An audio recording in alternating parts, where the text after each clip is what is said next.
ahead and get started. Seems that we've reached a quorum. Welcome to our webinar on income share agreements, and we're attempting to answer the question, can a new education finance vehicle promote racial and social equity? I'm Michael Lear, board member at Impact Capital Forum, and in my day job, I'm a senior vice president and private wealth advisor for Capital Group here in New York. I'm sitting at my home in New Jersey, but it seems like we're counting down the days until we'll be out and about in the city again. So before we get started, I would like to share with you some background on the Impact Capital Forum. The Impact Capital Forum was founded in 2003 and was previously named the Microfinance Club of New York. Since that time, we've expanded our scope to address all aspects of financial capital, human capital, technology, and natural resources that benefit the world through the lens of financial services. Impact Capital Forum now has over 3,500 individuals in our network.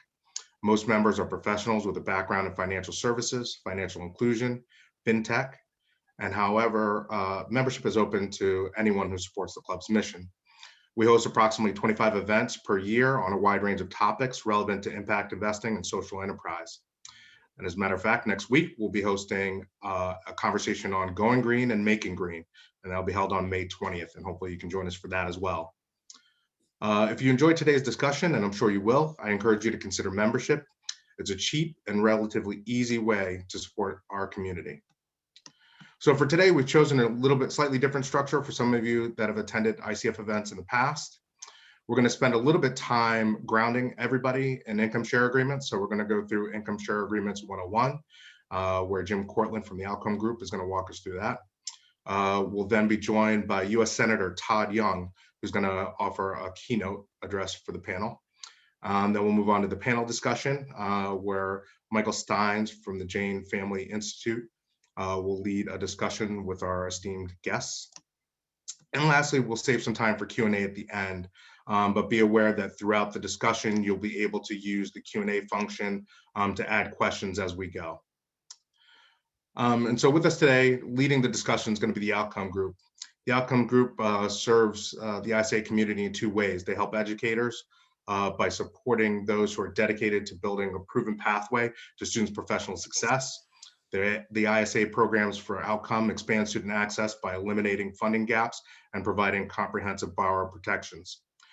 On the other side of the table, Outcome Group supports investors. Outcome Group works directly with investors to facilitate program-specific investments and to build portfolio of ISA programs.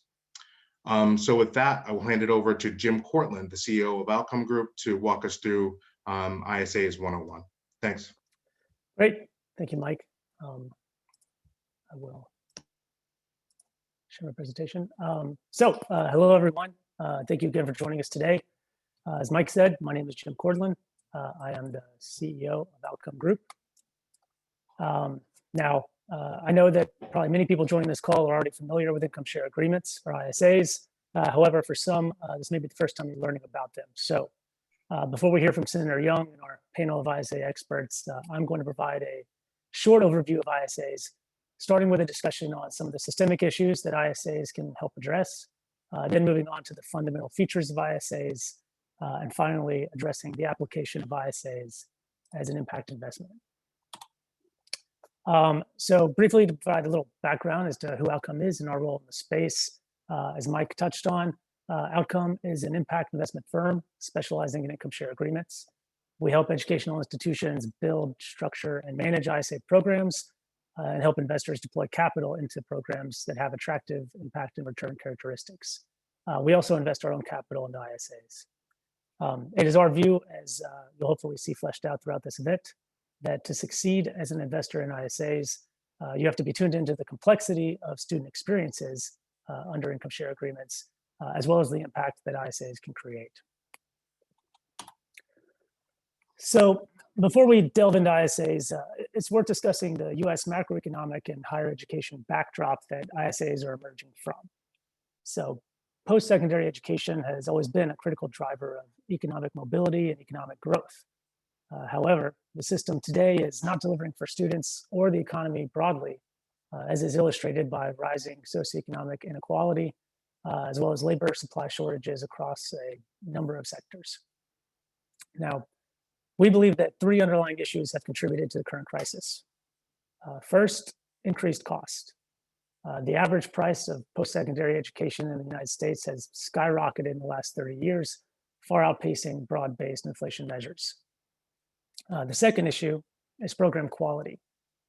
Program quality varies wildly across higher education, and it is difficult, if not impossible, for the average student to assess.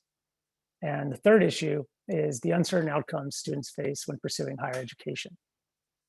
The dispersion of outcomes for students who have invested in higher education covers a wide spectrum, with a large percentage of students failing to obtain the value of their investment. As demonstrated by the chart on the right, many students will fail to graduate even among accredited four-year degree programs. This means for these students, they will take on tens of thousands of dollars of debt and still leave without a degree. Even if a student does graduate, they could fall victim to macroeconomic shocks, such as a once-a-century financial crisis or a global pandemic, or experience a personal setback that reverses the positive return on their educational investment. And these issues are compounded when they occur in tandem. So as the cost of educational investment rises, so do the negative consequences of investing in a poor quality program or of failing to realize a positive graduation and career outcome. So taken all together, it is clear that systemic change is needed and that these changes must address more than just the current level of student debt. Part of this change involves encouraging higher education models that focus on in-demand skills and that are offered at an appropriate cost. Additionally, we need to address existing inequities by reducing and or shifting the risk of adverse outcomes so that higher education investment is accessible and appropriate for everyone. And this brings us to the concept of income share agreements, or ISAs. So for the uninitiated, under an ISA, a student borrower receives funding for school and in return agrees to pay a fixed percentage of their future income over a set period of time. Additionally, the student's payments are automatically set to zero whenever their income falls below a minimum threshold. Now, the exact structure of an ISA will vary between educational institutions, but will generally include the following components. First, a funding amount, which is the amount borrowed, but should not be confused with the principal amount of a loan, because unlike a principal amount, the funding amount does not have to be repaid to end the obligation. Next is income share, which is the fixed percentage of income the student borrower agrees to pay after they graduate. And we then have the payback period, which is the maximum number of monthly payments a student can make before the obligation is met. It's probably important to note that these payments may not occur sequentially, which is where the contract term comes into play. The contract term is the maximum duration of an ISA. So once the contract term expires, the ISA ends regardless of how much or how little was paid or of how many payments were made. We then have the income threshold. The income threshold protects the student borrower. So if a student borrower earns less than the threshold, they do not make payments on the ISA, but the contract term continues to move forward. And then finally, we have payment limits. Payment limits are any number of upper bounds placed on the amount a student can pay under the income share agreement. So this can include most commonly aggregate caps, which limit the total amount a student can pay, but can also include salary caps, which limit the amount a student can owe in a given year, and even APR caps, which limit the realized APR a student can experience. Taking all these components into account, an ISA will end after any one of the following events occur. If the number of required payments are met, i.e. the payback period is reached, if the maximum duration of the contract is reached, i.e. the contract term is met, or if a payment limit is hit, such as an aggregate cap or an APR limit. So now that we have a baseline understanding of the structure, let's discuss how ISAs address some of the issues we highlighted previously. So as a financing structure, ISAs shift the risk of investing in higher education from individual students to the funding entities. This helps ISAs reduce racial inequities by increasing educational access, particularly for students with limited familial resources who would be unwilling or perhaps unable to take on excessive levels of debt in order to finance their education. The ISA structure also notably has built-in flexibility, with payments scaled to income and automatic deferment of payments when income falls below a preset threshold. And given their forward-looking nature, ISAs are also not typically reliant on a robust credit history for the borrower or their parents. And these characteristics support economic inclusion, granting access to education financing for individuals who may have lacked alternatives, as well as opening up future access to credit by avoiding need-based delinquency and default. Additionally, when applied strategically, ISAs direct students and revenue to educational programs that are successfully imparting in-demand skills at a reasonable cost relative to value. This signaling effect directly promotes social mobility, helping to ensure that parts of the higher education system that are promoting mobility and reducing disparities are able to grow and thrive. In this way, ISAs can be used to support workforce development, engaging non-traditional students in proven programs that will prepare them for in-demand careers within their community. Now, from an investment perspective, ISAs have a great deal of versatility in their application. ISAs can be tailored to meet a range of impact and return objectives, for example. The impact of an ISA program is, of course, based on the students it ultimately supports and how well it serves them. ISAs can therefore target a range of impact dimensions based on the students that they specifically cater to. For example, an ISA can cater to a specific geography, such as workforce development in New York City. ISA programs can also include specific demographics, such as first-generation students, minority groups, or students from a particular socioeconomic status. And finally, ISAs can target a specific career or education sector, such as healthcare, STEM, cloud computing, and so on. From a return standpoint, ISAs can be structured in a number of ways to meet different return objectives. For example, they can be used to progressively extend the reach of philanthropic capital, taking grant and scholarship funds and expanding the number of students they can support. On the other end of the spectrum, ISAs can be structured as a market returning impact investment. Outside of specific return and impact objectives, ISAs also offer a unique set of positive investment characteristics, which include offering a cash yield at a time when yields are at historic lows, as well as inflation protection by being indexed to wage inflation, as opposed to commodity price inflation, which is more common among inflation protected securities. And finally, providing diversification, as ISA returns will be uncorrelated with interest rate driven products and will have limited correlation to equities. So at Outcome, we believe that ISAs can be a compelling impact investment opportunity and a powerful tool to promote racial and social equity. However, they do require a great deal of expertise and care in their application, with a consistent focus on driving impactful outcomes for students. If you're interested in learning more, please do feel free to reach out to me directly at the email address provided, or you can contact us via our website at outcomegroup.org. Before moving on to our keynote speaker, a quick special thanks to Jyoti, Mike, Nikki, and Ali for putting this event together. We certainly could not have done it without your help. I'm going to pause here quickly.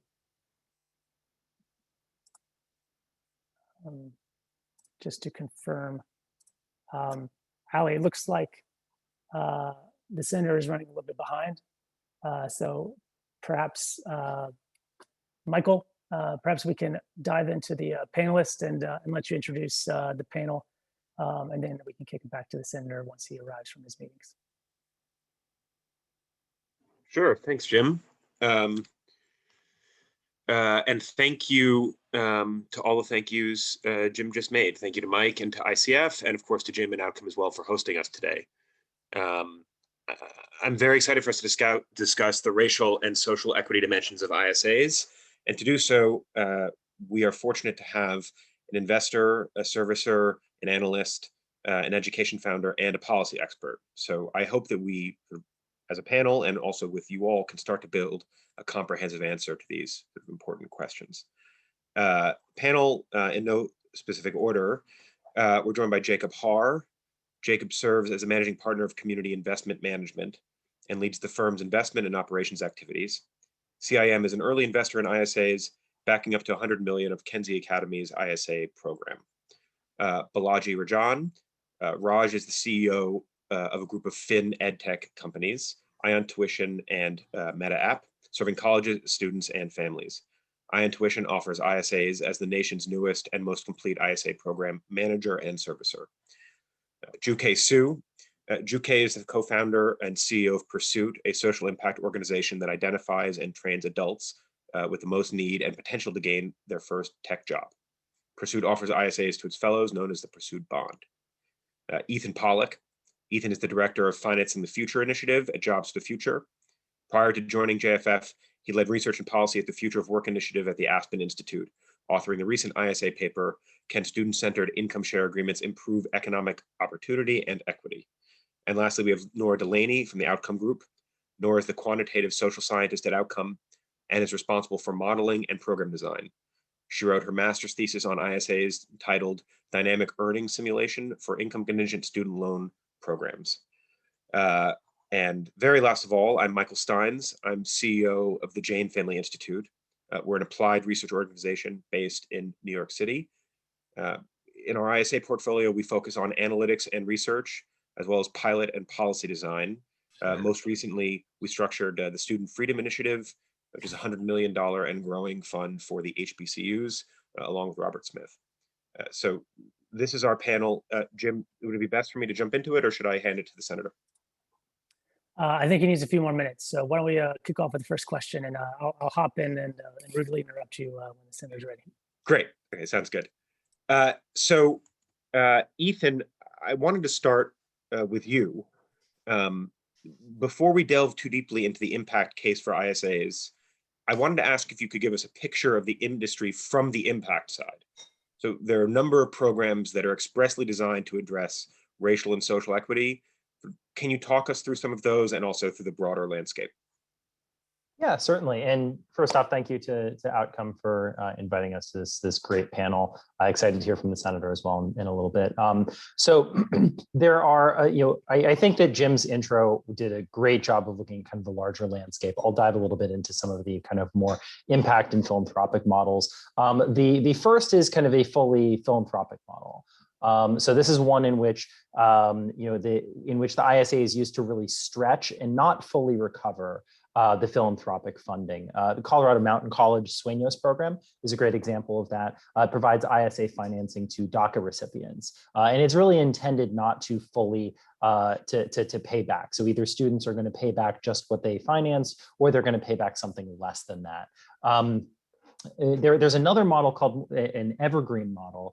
This is one that actually aims to recycle ISA student payments back into the fund for future cohorts of students in a way where they're not trying to necessarily make or lose money, but rather that the fund is trying to become self-sufficient over time. The most prominent example of this is San Diego Workforce Partnership, but there's also examples with University of Utah, and then there's some up-and-coming examples with New York City's Economic Development Corporation, New Jersey CEO Council, and I believe that the HBCU fund that you just mentioned, Michael, is I think another example of that evergreen fund. Great, thank you. And in fact, I think the senator now is ready after that elegant introduction. Thank you, Ethan. Jim, take it away. Great. Well, it is my distinct pleasure to introduce our keynote speaker, Senator Todd Young. Senator Young has represented Indiana as its senior senator since 2016. As a holder of 4 post-secondary degrees, Senator Young is passionate about modernizing education and growing jobs and wages.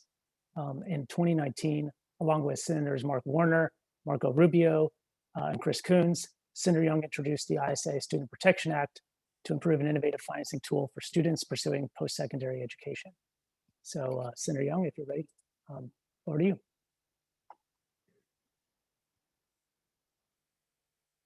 Well, thank you so much, Jim. I'm grateful for the introduction. I do want to advise everyone who's participating in this forum in advance that we have some committee hearings going on, and I may be called away to vote momentarily. So I've got some talented staff members who are off camera, and they'll let me know if I get to that point. But I appreciate this opportunity. You mentioned I had 4 post-secondary degrees, and wouldn't it have been nice if I had a creative financing model to help pay some of that off? I recently finished paying off my student loans on some of those degrees, and I'll tell you, It's our income share agreements, which you've asked me to discuss, are really an important model that I think we can help advance with legislation that I'm working on here in the U.S. Senate.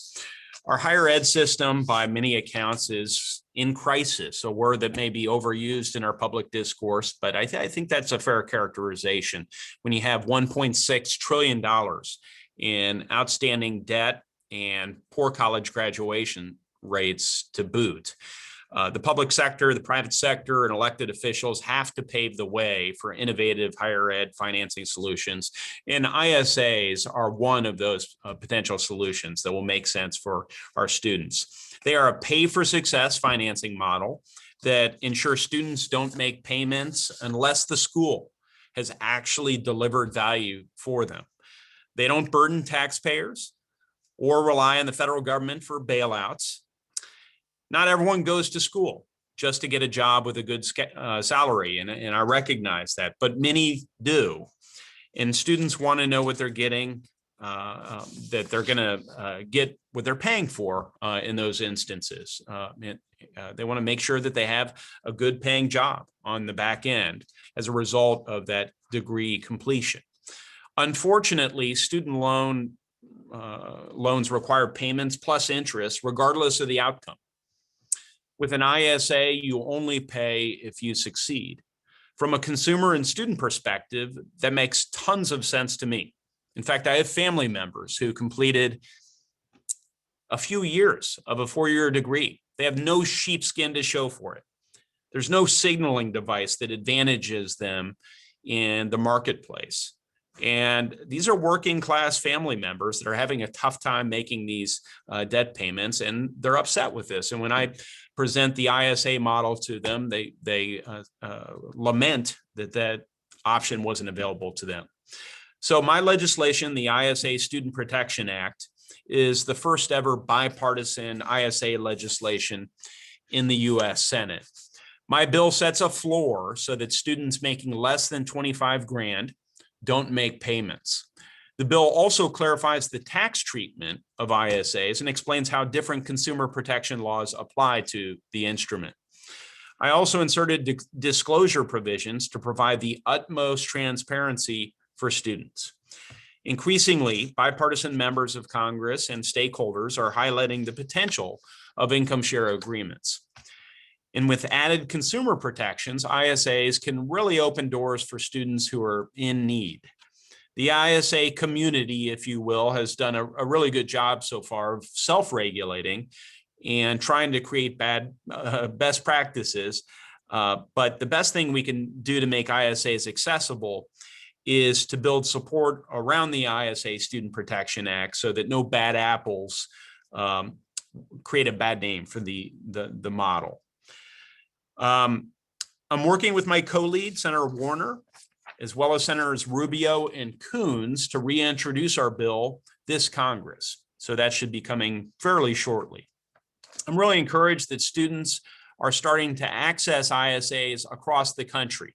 And I see this back in the state of Indiana. We have coding boot camps and trade schools, as well as mainstream 4-year institutions who have already implemented the ISA model and offered it to their students. So I'm actually quite optimistic during a time of partisanship and tribalism and sometimes toxicity here in Washington, that we can find a path to victory so that ISAs will be available to all Americans who may want to utilize them. So I really appreciate this brief opportunity to have me on today. And I'm grateful that I wasn't interrupted by a committee vote.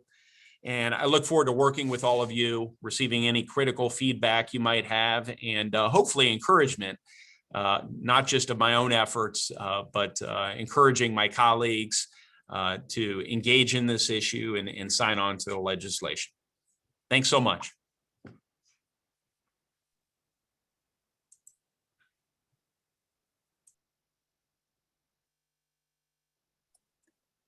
Great. Thank you, Senator Young, and Michael, we can take it back to you in the panel. Great. Thank you, Senator. Thank you, Jim. So just to pick up with where we left off before the senator joined us. So Ethan, you were giving an overview of, say, the impact aspect of ISAs. I mean, I'm curious sort of for the other panelists' views on this. Jacob, does this sort of comport with how you see the ISA impact landscape? And I think there's a critical question here, which we spent a little bit of time discussing in preparation for the panel, which is, how big is this? How big is this market, and is it really working? Thanks very much, Michael, and great to be with you all. Thanks, Mike Lear. Appreciate you all bringing us together.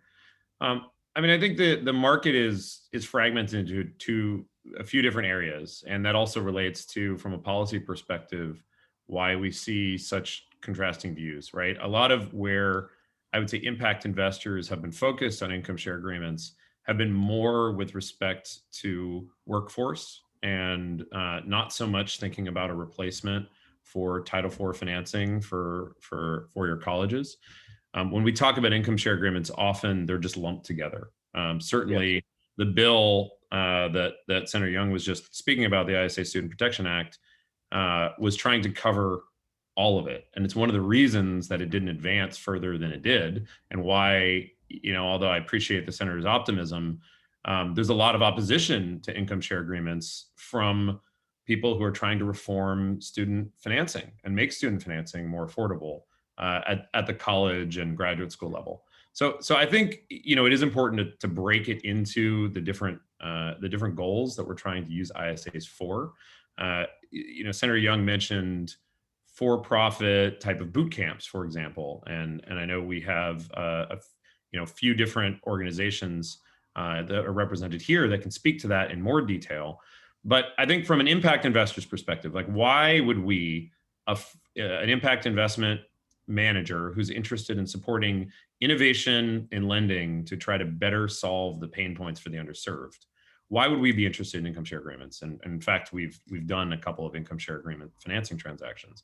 Well, it's because of the unique power of income share agreements to align incentives with underlying students and the schools that are charged with producing positive outcomes for those students.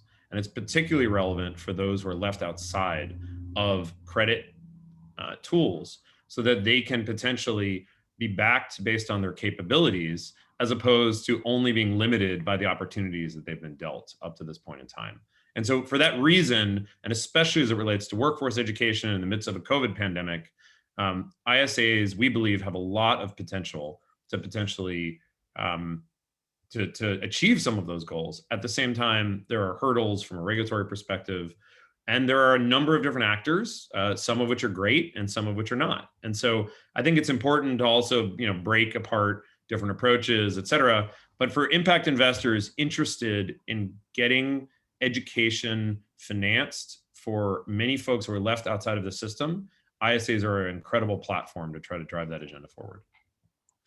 Thank you, Jacob. Yeah, I'll mention here quickly, one thing that our head of analytics often says is ISAs are more different from each other than they are from loans a lot of the time, because there's a lot of complexity here and there are a lot of aspects.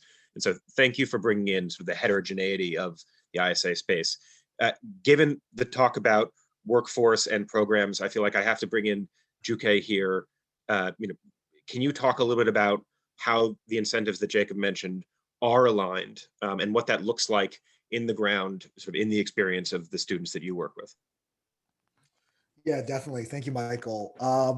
This is something, we've kind of thought deeply about, both for ourselves and our own implementation, and also for other programs and initiatives that, we've had the chance to kind of work with. And I hope it is a, net positive, and all the actors in the space can help create this, because we think ultimately it's better aligns incentives for students, and also helps tackle some of these very kind of urgent issues in our society that, is kind of topic of kind of this panel. So a little back on Pursuit, we're a nonprofit social enterprise offering a 4-year fellowship program, that we call it, primarily focused on blue collar workers from communities of color.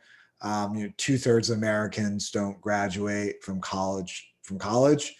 How do we think about what kind of meaningful jobs they will have? And also those that may require reskilling. I think we see that retail, hospitality, and all these roles being affected by this pandemic, and what kind of better jobs are there. We have about a year of training initially, and then 3 years of career enablement. Because our goal is that it's not just training, it's not just people getting jobs, but people ultimately are successful and get permanent change in life trajectory and careers. And through this, people come to their program, earn around $18,000. After about a year of training, they earn about $85,000 a year. And then that kind of grows from there.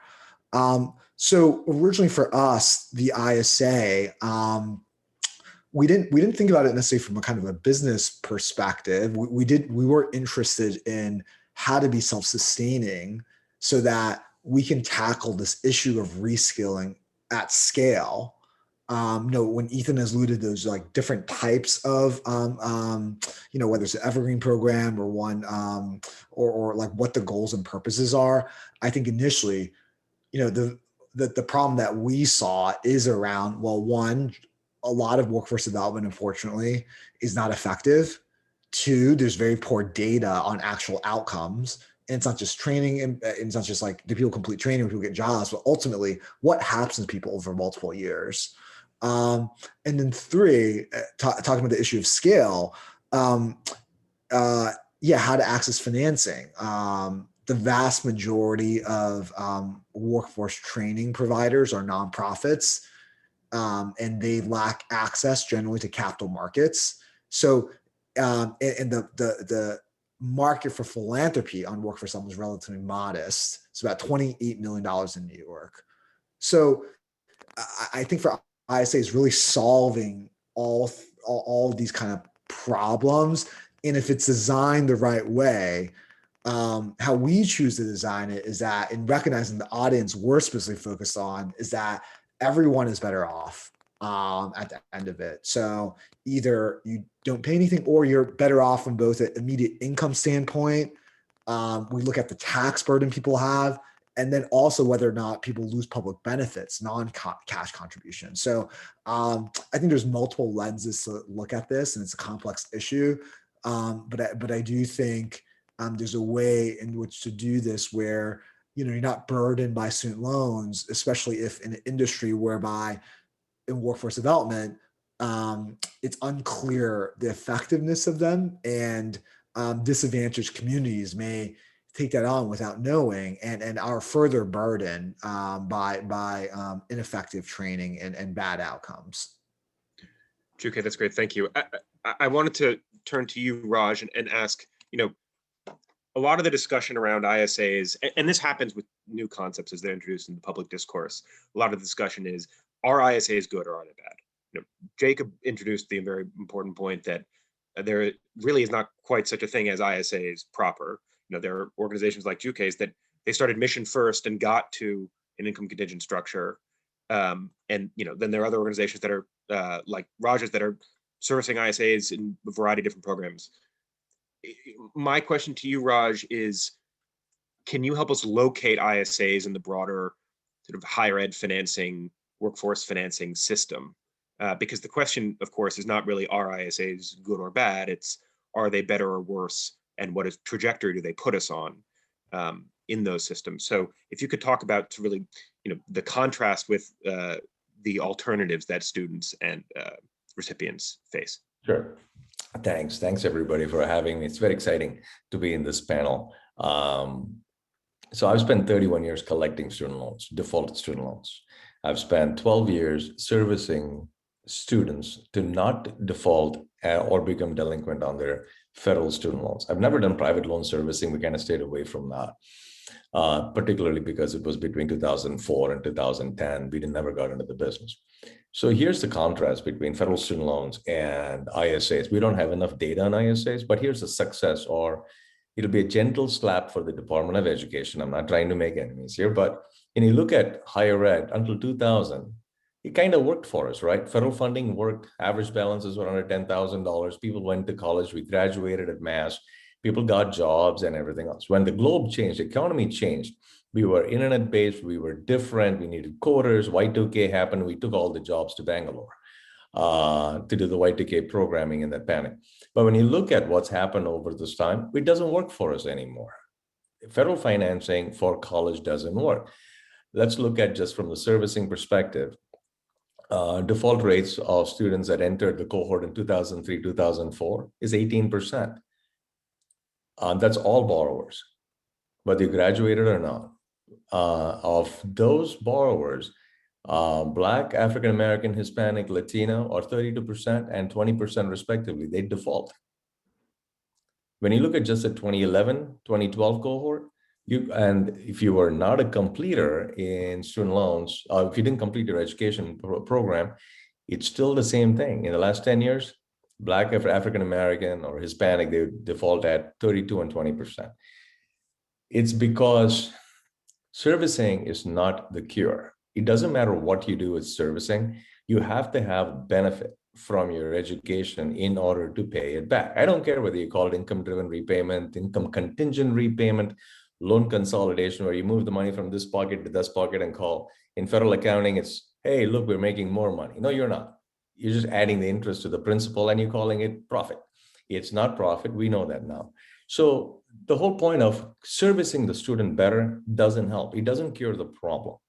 It starts way when you give them the money. And I think ISAs do that. Yes, there's complexity. If there wasn't complexity, why do financial aid offices call a new student as being packaged? You're being packaged for your financial aid. That's how you do gifts. That's how you put things together. So it can, the other thing is not defaulting by itself doesn't mean you're successful as a student. So if I'm answering your question, I think the contrast is if you get, whether it's federal student loans or it's an ISA or a private student loan, whatever it is, it needs to be performance-based. Everybody in that process needs to be held accountable, the lender, the student, the school, the employer. And what we're working on is, and what I would love to do is to, and we're working with a couple of organizations now. We're putting an educational institution on a platform. We're putting multiple employers on our platform. We're bringing funders into the platform and saying, okay, now everybody's agreed to work together. This student gets this money, goes to this college, gets a job. You're filling a talent pipeline. And so I think that might be the only way to do it, because the federal financing system for higher education doesn't work any longer. It was great when we started it. It doesn't work today. It's more like a bank. Thanks, Raj. I want to come back to one point here in a moment, really around accountability and the aligning of incentives. I think this is a theme that we're circling around a lot. On the one hand, per Jacob's comment, this is one of the reasons that our organization has been as interested in ISAs as we have been. On the other hand, institutions famously do not like to be held accountable. So I think the question from our view is, how do we build that? But so just to address one dimension of that first, I want to bring Nora into the conversation and ask really about the role of data in all of this. Because this is all well and good until you in fact have to underwrite and in fact have to project outcomes and try to generate an accurate picture of what institutions serving or what institutions are not. So Nora, if you could just talk a little bit about, from your perspective, the state of the data, where we are in the development of it. We all know we're somewhat early, but where we are in the development of it, and what are ways that we can sort of work around the holes that exist. Great. Yeah, first of all, super great to be part of the panel, and thank you, Michael. To talk a little bit about ISA modeling, I think it's really important to maybe reference as a benchmark one of maybe the closest sort of sibling products, which would be a student loan, which has a single pricing driver, which is interest rate, and it's pretty intuitive.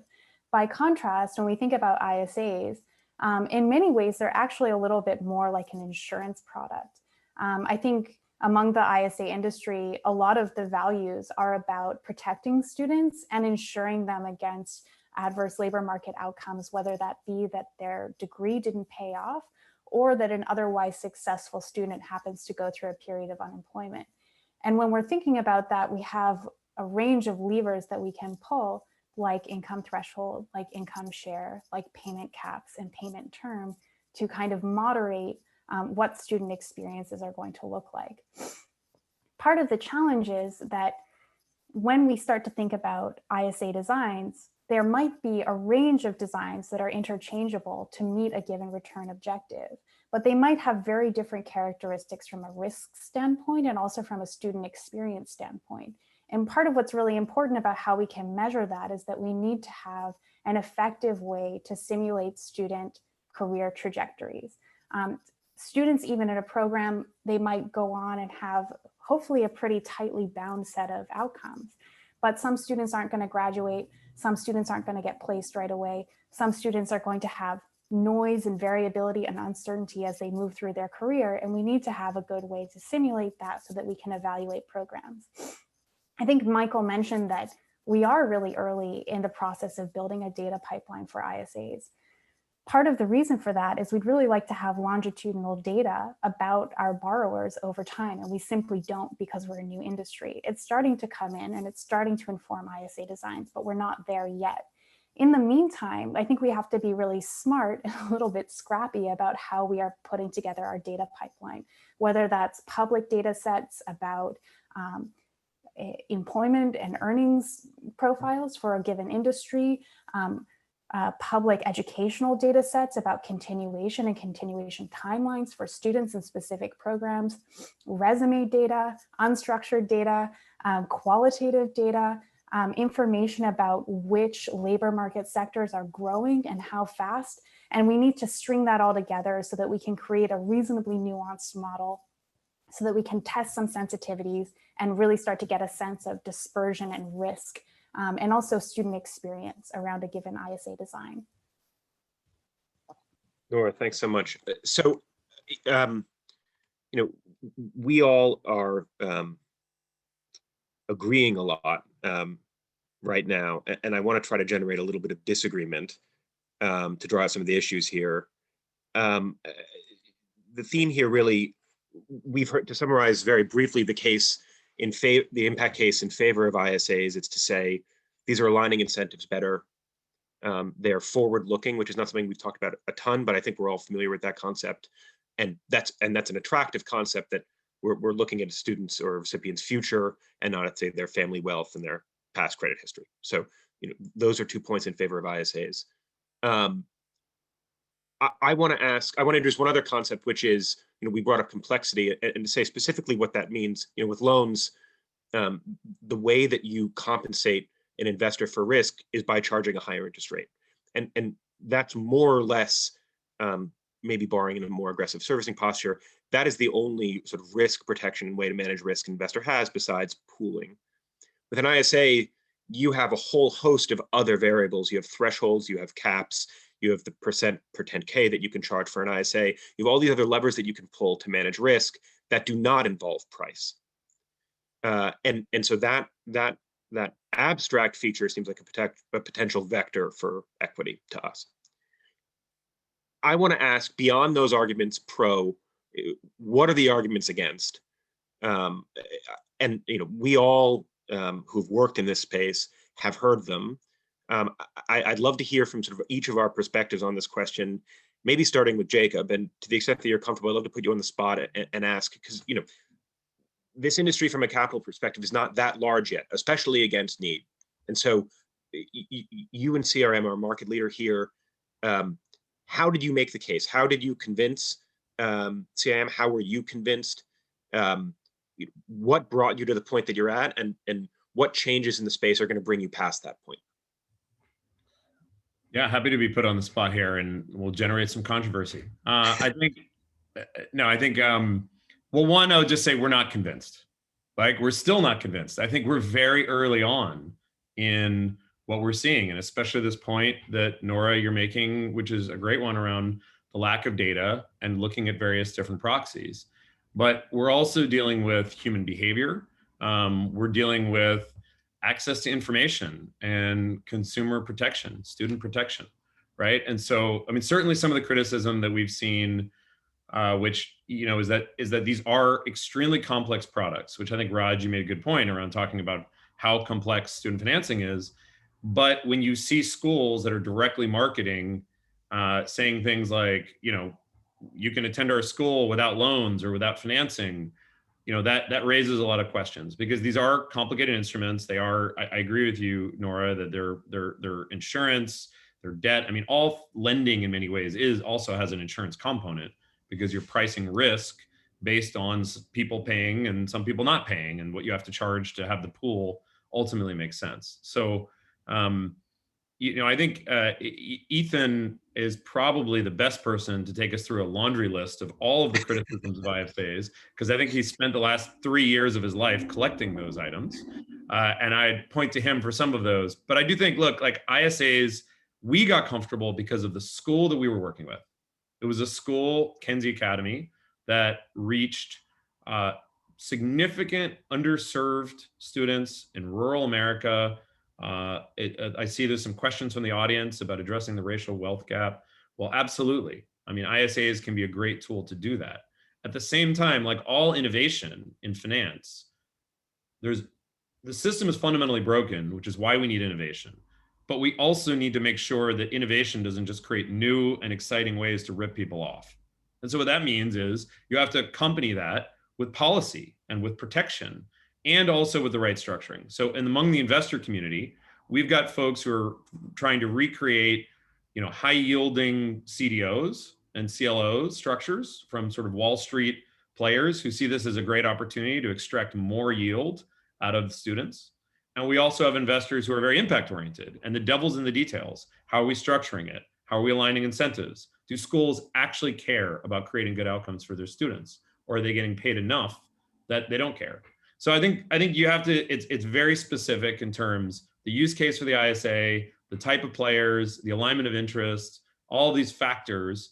I want to say to everybody in the audience who cares about this from an impact perspective, from addressing systemic racism and a lot of the challenges we have, is this is a tool. We can do great things with this tool and create a lot of impact with this tool. We can also take this tool and just have a lot of short-sighted ways to potentially make things worse. So it's sort of up to us to get involved and shape the world that you want to live in. So Jacob, I'm definitely going to take your cue and turn to Ethan here.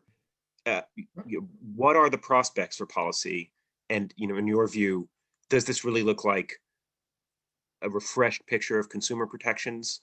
Is it instead public investment in certain kinds of programs, promoting them? What is the policy answer here? And also keep the criticism going. What have we missed so far?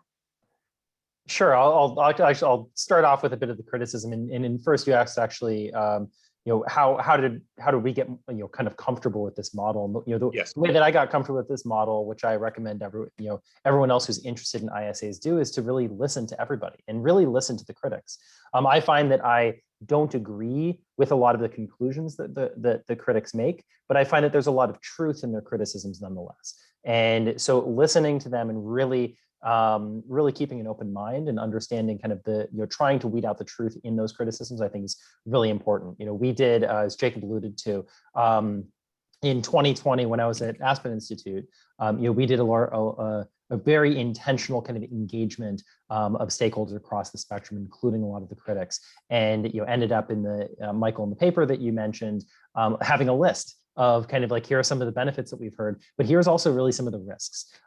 So the full list of the risks is in that paper, but a few is, some people mentioned kind of understanding the terms. It's hard to understand kind of traditional loans. It may be even harder to understand ISAs, in part because these are new and there's more kind of like different relevant terms that the consumer kind of needs to understand. Their repayment depends on payment scenarios, so they need to understand those payment scenarios as well.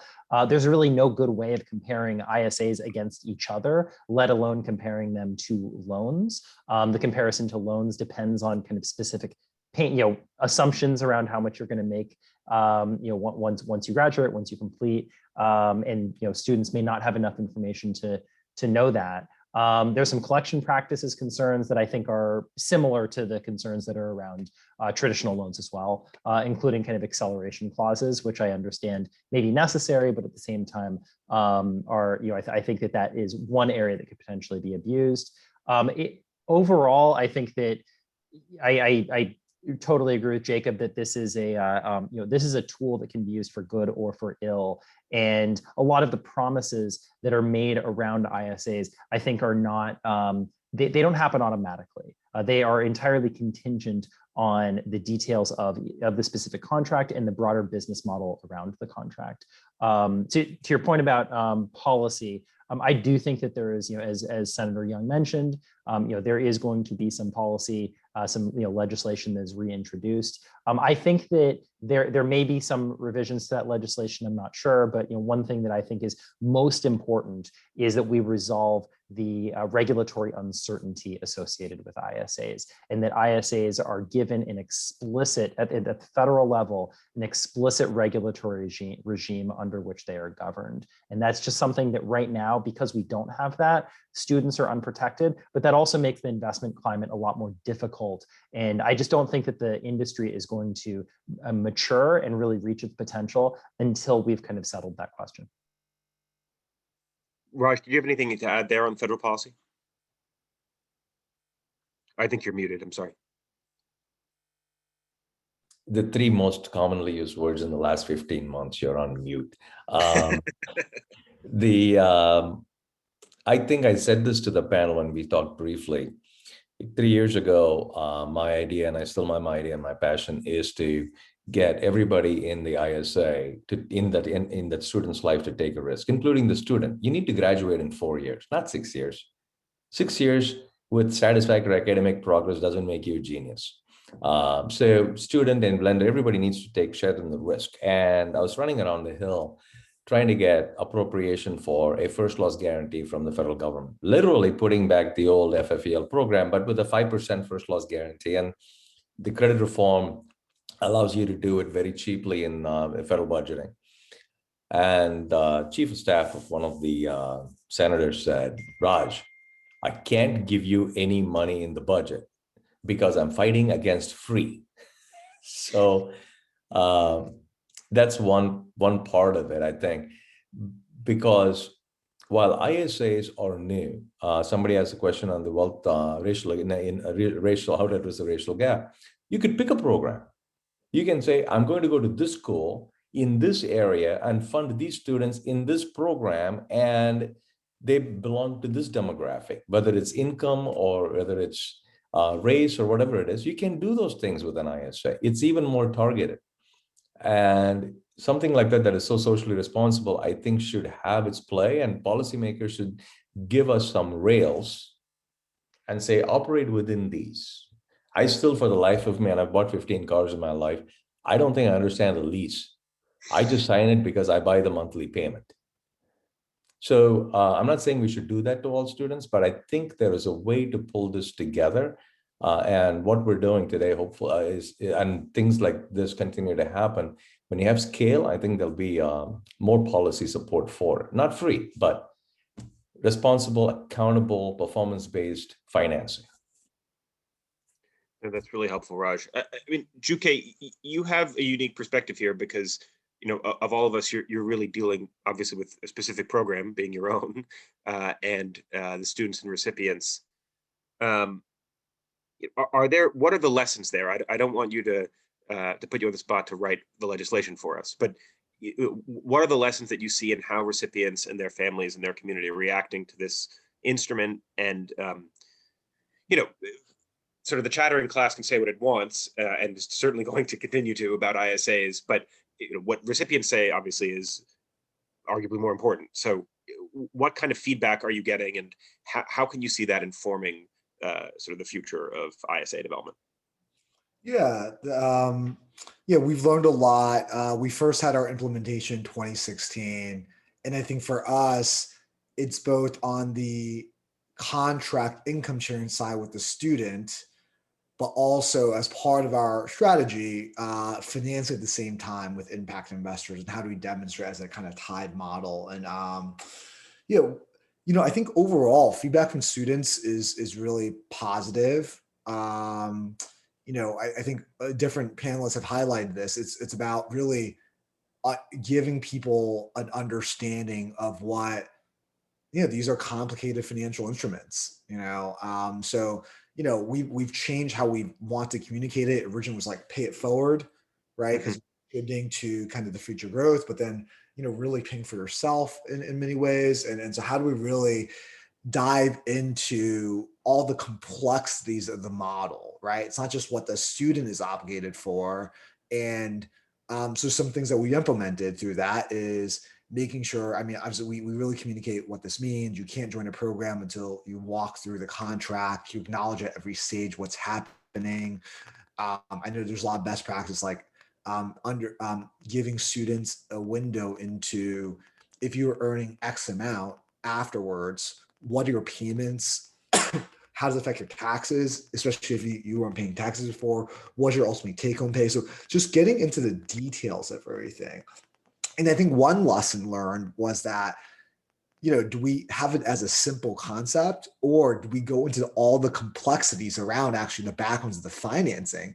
And I think what we found is that actually, yeah, being open about that and understand that is actually quite important, just how that works. Because especially I think many communities we work with, the idea of, you know, whether conceptions around loans or kind of you know, the financial sector, what is a truster? How does that work? Like, it's not just their terms, but the overall intent and who the investors are and what that means is I think as important. And so we're really conscious of that. But I think overall, you know, people have a great experience, and you know, it's like everyone does have skin in the game in this as well. But from a student perspective, it's much better than an alternative. I think for us, particularly if we are targeting students that may not have credit or may have other barriers, this is much more favorable in that, you know, those factors aren't important, right? We don't factor that into underwriting or any of those things. So, you know, thinking about our audience in particular, I think this is very beneficial. But I do think I agree that both the federal regulatory regime and also states regulatory regime is important. That'll provide clarity for, you know, all stakeholders involved. As one last point related to that from a student perspective is the tax implications is not about the ISA, but it's related. Like, you know, for student loans, you can, you know, get a rebate or a tax break sometimes, or these other implications. And so I think having clarity around that and what the differences are is something that we've seen and heard, and again also. That's great. Thank you, Jukay. So I want to turn now, you know, sort of a brief summary is we talked about some of the advantages of ISAs. We got part of the very long laundry list of criticisms of ISAs and the impact case thereof. You know, sort of the big question this past year, and the big question, really what should be the big question around racial and social equity, the topic of this panel. I want to focus specifically on racial equity for the moment, especially because social equity can mean a lot of different things. It can mean addressing poverty, it can mean addressing inequality, it can mean addressing access. And, you know, for any ISA program, you can pick one thing. For virtually any program, you pick one thing there is addressing. You know, racial equity is a very real and very concrete thing in the US, of course. And so I want to ask about the prospects for, in fact, advancing racial equity. So, you know, to talk very briefly about JFI's own work here, we've been helping design a fund called SFI for the HBCUs that's meant to replace Parent Plus and private loans, but is supplementary to direct sub and unsub. So that means that students will have that suite of loans. You know, we're very proud of this work so far, but just the sheer fact that students are going to have federal loans and are going to have this income contingent structure already admits that even at a reasonably large scale, $100 million, this is extremely hard to do and take out the entire credit stack. So that's one limitation that definitely exists now and could exist far into the future. So my question here is, you know, there are two aspects to this. One is, I mentioned accountability and how plausible or implausible it is that we're going to get institutions to really accept it. That's one question. You know, Jukay, the question is, in a way, are we going to scale you, or are you the exception that proves the rule, right? You came to this with a mission, you came to this backed by philanthropy, and you found that ISAs comported with your values.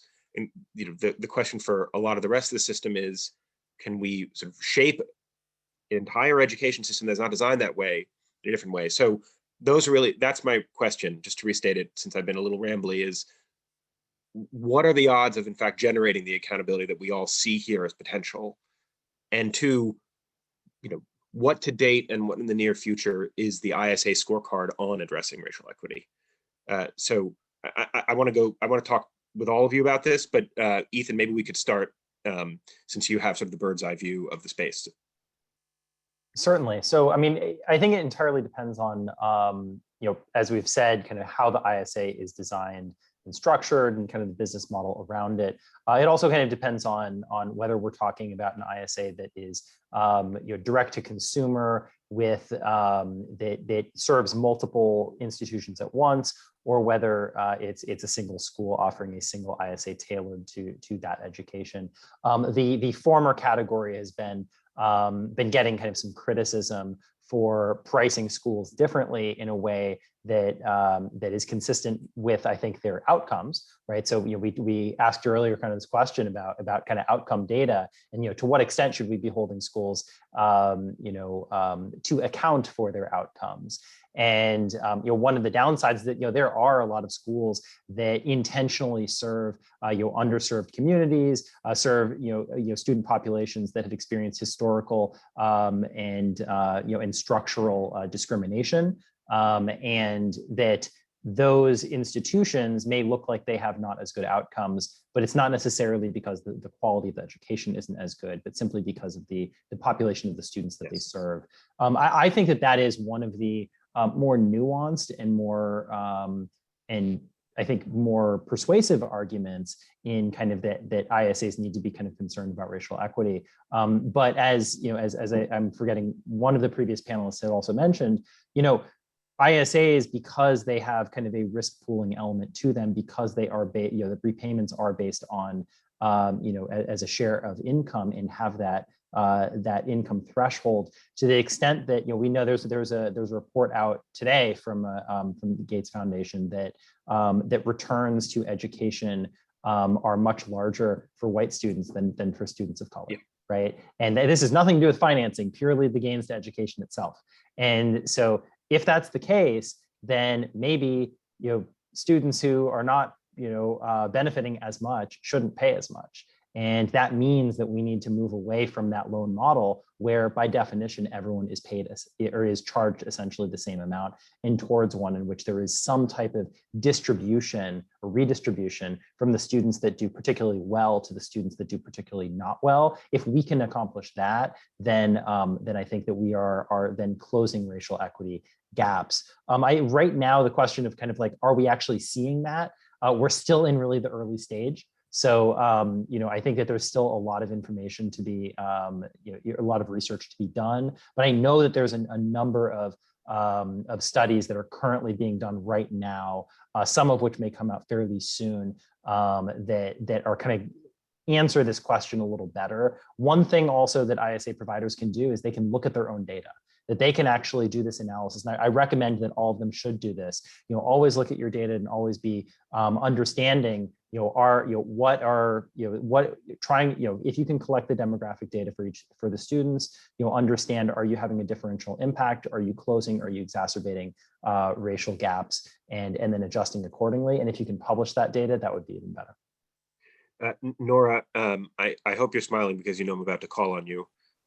So I know that you are directly responsible for exactly that kind of analysis. So maybe you can sort of speak to how that goes from your sort of specific perspective.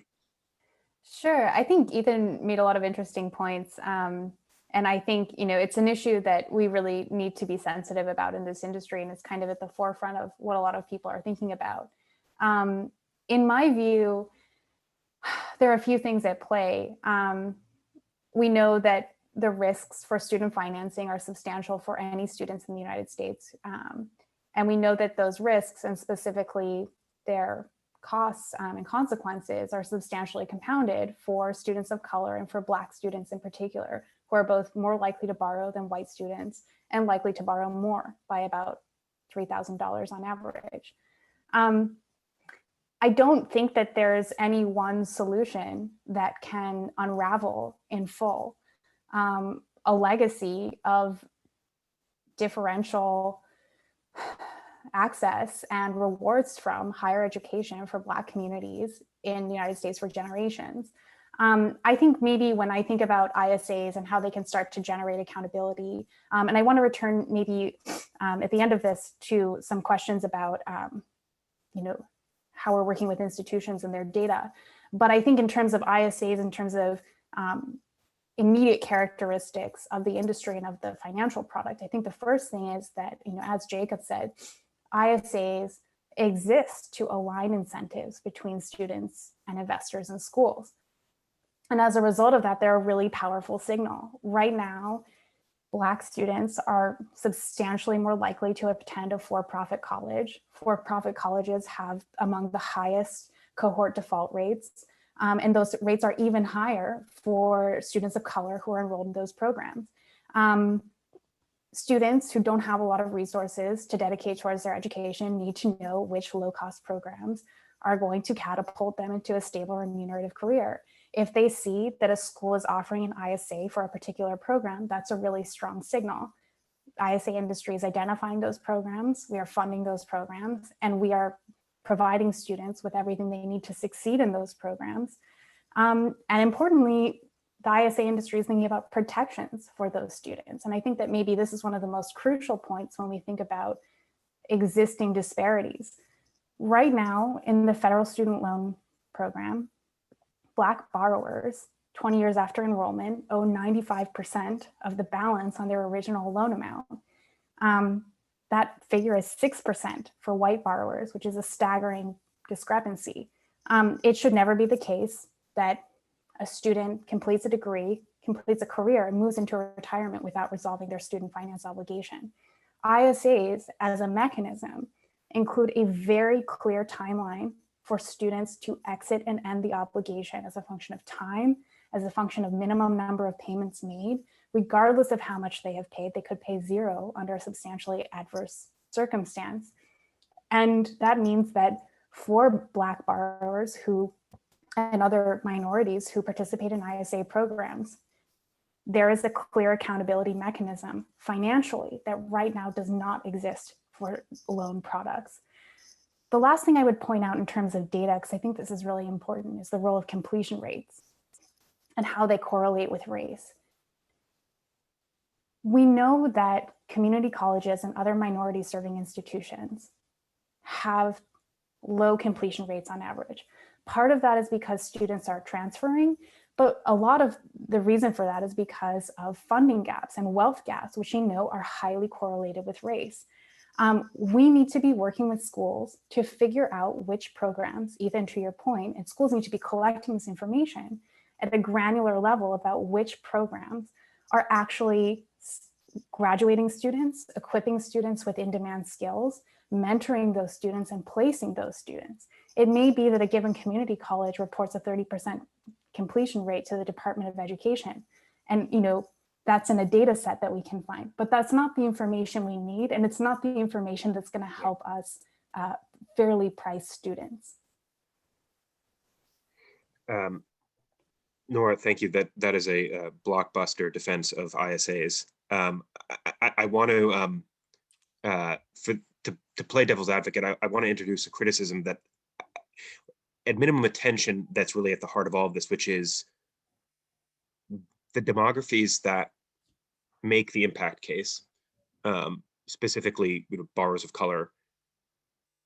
They do earn less and they have less wealth and they have worse career prospects. And that has nothing to do with the ISA industry. And it even has, in many respects, little to do with the higher education system in the United States. There's some, certainly, but certainly not entirely its fault. These are income contingent products. And so right off the bat, there's going to be a tension between where money wants to flow and where it should flow. Now, I'll say our solution in the specific program, and I appreciate everyone emphasizing specifics.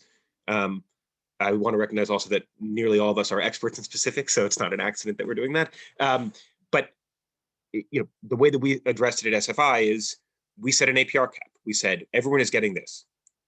This is the price for everybody, and then gave a lot of room underneath for them to operate. But I will say that is a subsidized program, dramatically subsidized. And so sort of my challenge to all of you, just to close this out, not to end on such a heavy note, but I think it's warranted given the topic, is how does that work for scale? How do we address that core tension? Raj, I see your hand. Let's start with you. All right. Thanks. I'm going to piggyback with what Ethan was saying and Nora was saying. Scale is the issue, right? With ISAs, we don't have enough data to say yes or no, this works all of the time. But we know we have enough data to say that the current model with federal student loans and private student loans doesn't work all of the time. We have more issues in terms of prepayment and debt and stress and this and the other.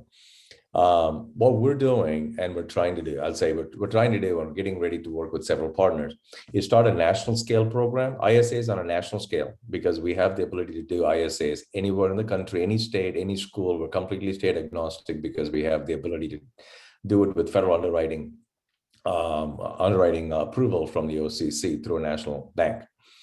So we want to do it on a national scale, but at a with regional focus. So we're putting together pilots in 3 states with employers, with funding sources, and with educational institutions. The second thing, in terms of this repayment and whether it's racial equity being solved or social mobility issues being solved, is to get the employers involved. Without the employer, frankly, after 30 years of collecting student loans, I can tell you, it's just hard. It's just hard. And right now you have this fantastic opportunity for employers for the next 5 years to pay down $26,000 of whatever you spend on your education, whether it's new loans, whether it's reskilling or upskilling yourself as a current employee. They can pay down your loans by your ISA or your loans for $26,000 tax-free. And we have the ability today to scale ISAs. For us in this room and anybody in the audience, this is a fantastic time to do it.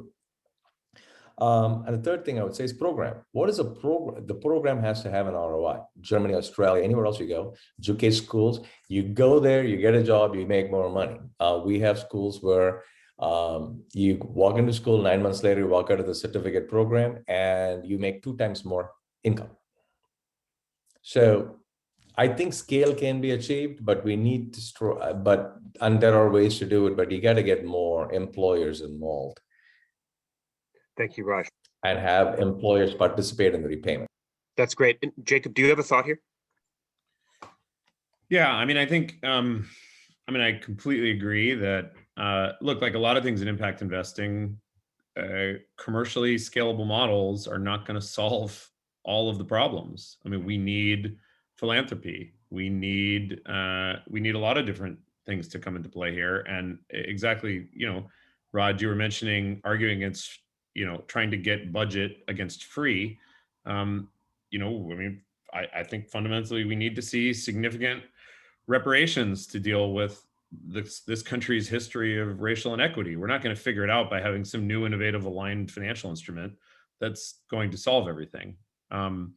That said, what we also have seen, though, from some regulation are models that are being put forward that actually take away some of the most compelling benefits to students. And I think, Nora, your stat around 95% versus 6% is just such a perfect illustration of how broken the current system is, how racist the current system is.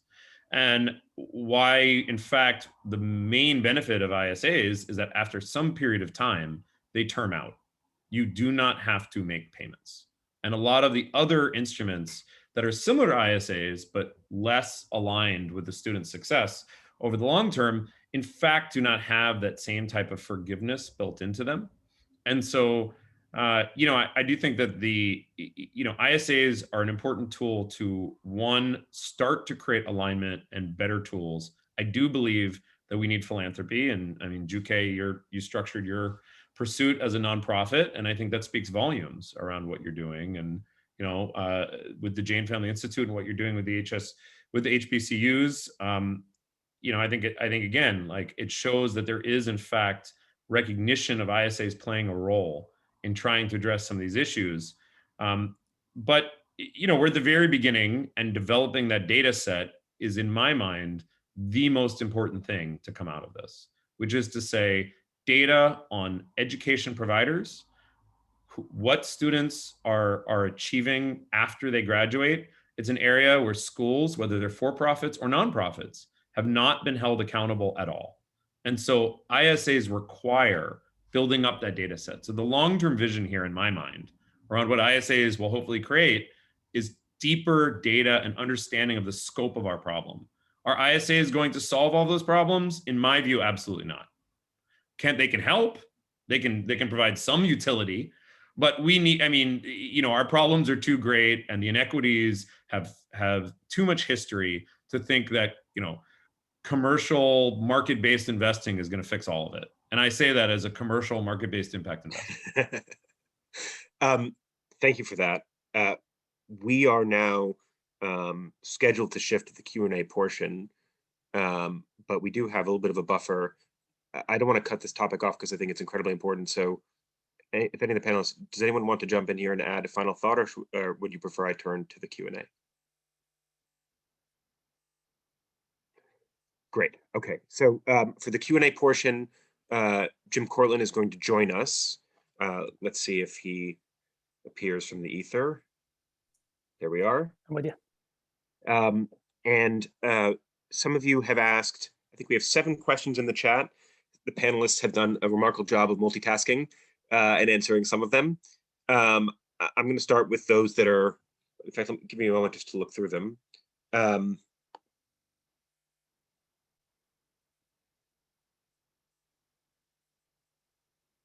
So I'm going to start with a question on federal financing system. So way back at the top of our discussion, Raj mentioned that federal financing for student ed worked in the beginning, but not now. What changed and what factors make the system fail now? So Raj, do you have a thought on that? Back when I first started, I was a skip tracer trying to find people that defaulted on their student loan, 1990. The average balance was $1,700 for a defaulted loan. And a student graduated with an average debt of maybe $6,000. If we found a $5,000 balance, the bill collectors in my office would kill each other to get that balance to collect it, because it was big balance and you made money bonus for collecting it, right? But when you look at, we didn't have the internet, you didn't have this different type of economy, you didn't have a global economy in the 90s. 2000 comes around and everybody says, and at that time, all the way to even then, I came here back in 89 and I wanted to go back to college and get an MBA. I never did get my MBA. So going to college was a badge of honor.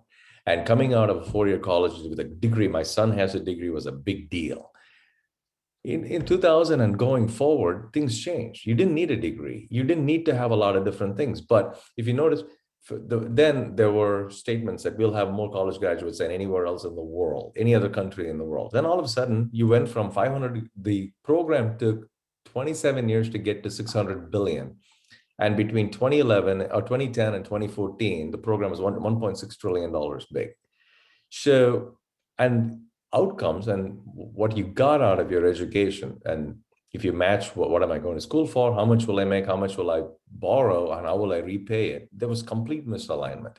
So today, I know if you can go to a diesel mechanic school, you walk in making 30,000, you walk out making 75,000, and you have a guaranteed job at the end of it. We forgot that we're a country that was built on roads and rails and steam and this and the other. We don't have the trades, career, technical education. Everything was 4-year schools.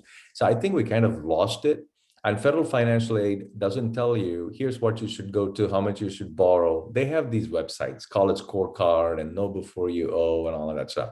It's not useful. Nobody goes to that website. They only have 51 million visitors to the Department of Education website. So I don't think there's enough information for students to pick the right degree. And our marketplace demand is different. Employers want different skills. I, as an employer, want different skills. It's hard to hire people with the right skills. And if I have the right skills, I'll pay more money. And my skill requirements don't require always a college degree and you to walk in with $40,000 in debt. So I think that's the reason why the current model doesn't work, and it needs to be streamlined. And we need to maybe tell people, if you borrow this, you have to pay it back because somebody else is going to pay it somehow or have to. And we don't have that accountability in the borrowing process. And I don't think it works because of that. People overborrow all of the time. If I could just add to that, I think that it kind of reminds me of the mortgage market in the run up to the Great Recession, in the sense that we just had this idea that investing in a house is always a good idea. It's always a good investment. So therefore, the goal of the financial market was simply get people money. That as long as you can get people money, the investment's always going to be sound. They're always going to have the money to pay back because the house is always going to be appreciating in value. They can always refinance over time. And that obviously turned out not to be true, because housing is not always a great investment, and there's things like bubbles that can happen. I think we're having a similar thing with education. For decades, we've been saying that just get a bachelor's degree. It doesn't really matter from where. Just get your degree, borrow however much money that you need to in order to get that degree. And so we devised a financial system around it that was largely towards push money to people. And it didn't make a lot of differentiations in terms of quality in outcomes. And also it kind of like, how is it focused on bachelor's degrees? So it was it was both ignoring a lot of the heterogeneity within the pool of bachelor's degrees, but at the same time then excluding a lot of more short-term and credential-based programs that could potentially provide a lot of the same value to students, but at a lot lower cost. And so I think that going forward, that there is a larger challenge that goes beyond just the finance in terms of kind of reimagining kind of what post-secondary education looks like. But within the finance component, I think that being led on the basis of outcome data is really important. And whether that's through ISAs or whether it's through just merit-based lending, doing outcome-based underwriting, and actually, if you're a lender, looking at what the outcomes of the program that your students, are enrolled in, I think that's a direction that we need to go in. Thanks, Ethan. I have another question here from Joshua about structuring. He says, how do you suggest structuring an ISA program from a funding perspective? We are internally debating and exploring for-profit versus impact funding to satisfy student and school demand. Jim, maybe this is something that you can talk about, given that this is your job. Sure. I mean, look, one of the things I talked about in the earlier presentation is the versatility of ISAs, which is, I guess, both a gift and a curse sometimes. It really, I think, depends on the application. And some of the things that this group has hit on before is that the philanthropic, impact, lower return, maybe concessionary return funding is obviously a great thing to have where you can get it. The lower cost of capital we can have, the lower cost we can be offering to students, the more accommodation, it's better. I mean, just, without comparison. That said, there's a practicality about how far you can go with concessionary capital. So on the other hand, we want to make sure that we can structure ISAs that are competitive, compelling, and still beneficial to students, offer the right protections, but also are structured in such a way as to attract the scale of capital that we eventually need to realize broader impact in the space. Jukay, I think you might have a thought here also in designing a pursuit bond. Yeah, I think it really does depend on the goals, and it's not binary. So I think even how we've looked at it's evolved. Initially, it was PRI capital mostly from foundations, and we delivered kind of the returns and outcomes.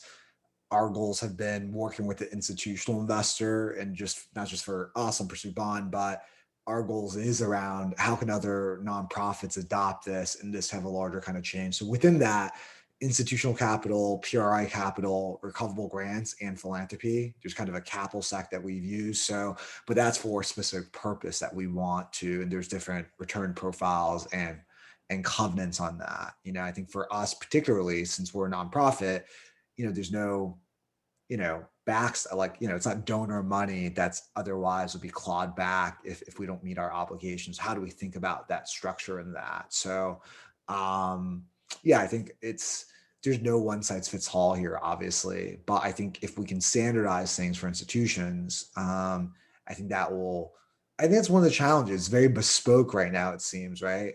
I think the lack of data makes that difficult, and it's, you know, in designing it, but we need a few right models that can be adopted and kind of scaled. And that comes from the data, comes from regulatory environment, and also just what all us as participants, you know, design that makes sense. Great. I have a question here from either Simon or Simone to Nora about how we model students' career trajectories at the moment. It includes then also a technical question. Maybe you could sort of answer that more generally, and then we'll see how far we get. Sure. Yeah, Simon, great question. I think it definitely kind of raises one of the key limitations of our modeling approach, which is, you know, my dream is to have a large data set of longitudinal microdata that represents students in each program that we'd like to underwrite, and then also their counterparts who didn't graduate. And that simply isn't something that we have. And it's not something that, you know, the industry will have for, you know, when we think about an entire career progression, 10 or 15 years. So I think right now what we're working with are data sources that we are kind of using our best judgment to apply to you know, groups. If we're looking at a nursing program, we can look at regional factors. We can look at the demographics of that particular student body. We can use that to match to public data sets. Even public data sets don't have great longitudinal data that can inform some of the sort of dynamic income modeling that has been done in a more academic context. And I think this is another parallel maybe with the insurance industry, which is as we do build up our data pipeline, that will allow us to have much more sophisticated models. But that's something that we're looking at probably on a longer timeline, but that we should be thinking about now and thinking about the most appropriate way to model at each step along that way as we build up our data. Thanks, Nora. I think we have time for one more question. There's a question here about what types, from an anonymous attendee, what types of ISA assessment protocols are in place that address their impact on racial and social equity inequities. I think we could all probably answer some version of that. Maybe Raj, do you have a thought there in your programs? I can hand it to someone else as well. So we're the only program that ran out and said, regulate me, and got a regulator to tell us what we should do going forward. So one of the things we have to do, which all other lenders have to do, is to meet ECOA requirements. So we have to collect all the data and everything else. Let's face it, we just don't have a lot of data, but we collect the information necessary to file ECOA reports and everything else. In terms of assessment protocols outside of that, I'm familiar with what we collect on federal student loans, on what institutions collect on federal student loans. Most of you are likely better than I am on what, from a lending side, you collect data on.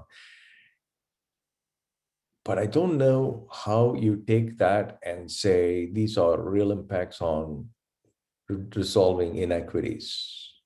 Which, like Jacob said earlier, are much bigger problems than all of us combined for the next 10 years together likely can make a dent in it, but can't solve it. So it's a good question. I don't have a direct answer. I know that there is data you can collect and you can make some correlations with it. I'll jump in on that one too. I mean, there's also, from a policy perspective, there's disparate impact, which, in terms of consumer protection, is both a risk and also an opportunity, I think, to demonstrate how ISAs can be a powerful tool. And that is certainly, I would say it's something that most of the ISA providers that we've seen as we've surveyed the space are not perhaps as focused on as they should be in doing that type of analysis. And I know, Ethan, we've had some discussions in the past with different policy experts who have specifically honed in on disparate impact in ISAs. And there's some good papers on that point as well. Great. I think we are now at time. So thank you very, very much to all of our panelists. I'm not sure I quite succeeded in making you disagree with each other openly, but I came close at certain moments. And thank you for your very, very thoughtful answers and contributions, and for making my job easy. Thanks, of course, to ICF and to Outcome and Jim. Jim, do you have any closing remarks here? I do not. Mike, if you do, happy for you to hop in. Yeah, I just wanted to jump in quickly and thank all the panelists for donating your time and all the great information you've shared with our group. Once again, I'd like to ask everyone, if you enjoyed this conversation and the content we've provided, I encourage you to join and become members of ICF. And without forgetting, I just want to also thank Senator Young for being able to join us for the keynote. Thank you all for joining us, and have a great day.